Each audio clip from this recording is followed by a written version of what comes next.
But we immediately bring another game up that is going to have massive playoff implications. At noon, we got Iowa, who went 1-0, traveling to number 16 Iowa State, who went 2-0. Iowa State favored by 3.5 on Fox. Mark Gronowski went 8 of 15, threw for 44 yards, 1 touchdown, 0 interceptions. Xavier Williams had 11 carries for 122 yards and a touchdown, and Jacob Gill had 1 catch for 13 yards. Rocco Becht went 33 of 48, threw for 461 yards, 5 touchdowns, 0 interceptions through 2 weeks.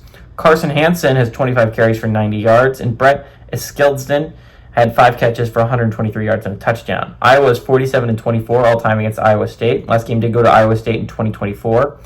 2011 was the last time that Iowa State won at home.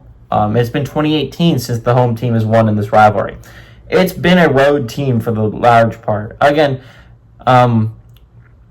historic rivalry, Cy-Hawk rivalry, a massive game with massive implications for both teams, right? If you're Iowa State, you can start up 3-0, and suddenly, not only are you the team to beat in the Big 12, you are suddenly looking extremely strong for a at-large bid. I mean, like, Iowa State looks awesome right now. They look like, the fact that they're only 16 is a shocker to me. This has looked like a top 15, top 10 team in the nation through 2 weeks.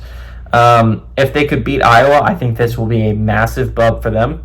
But on the Iowa side of things, again, this is still an Iowa team that can compete for the college football playoffs in a game that you have to really have if you're Iowa, right? Iowa still has games against Oregon and Penn State left on their schedule. They were lucky enough to avoid Ohio State and Michigan, and Illinois, but Iowa still has some really hard games left on their schedule. And this is a game you can't really afford to drop if you're Iowa. Again, what's really interesting about this game is if you're Iowa State, you can start at 3-0, and that's just so massive heading into the Big 12 gauntlet, right?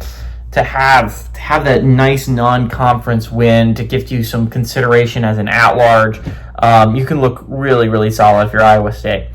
If you're Iowa, again, this is a great win for the Big Ten, a great win for Iowa as a football program, and a great spot to put yourself at 2-0 heading into the Big Ten schedule in a couple weeks.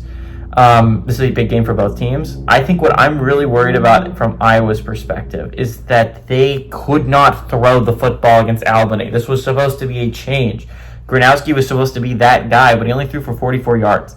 That's not good enough in your first start at the Power 4 level to only throw 44 yards. And it's not like you were throwing for only 44 yards against like Minnesota or like Penn State or Oregon, right? You were throwing against only 44 yards against a team like Albany.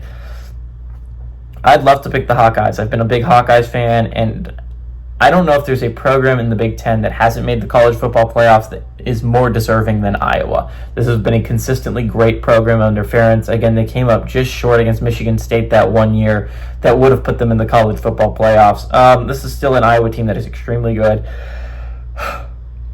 All that being said, I think Iowa State is a team that is going to be insane this year. I picked Baylor to start the year to win the Big 12. I would take it back right now and pick Iowa State. Iowa State has looked spectacular through 2 weeks. This has looked like one of the best teams in the nation. I like the Cyclones to win for their first time at home since 2011, and I like them to cover the 3.5 point spread.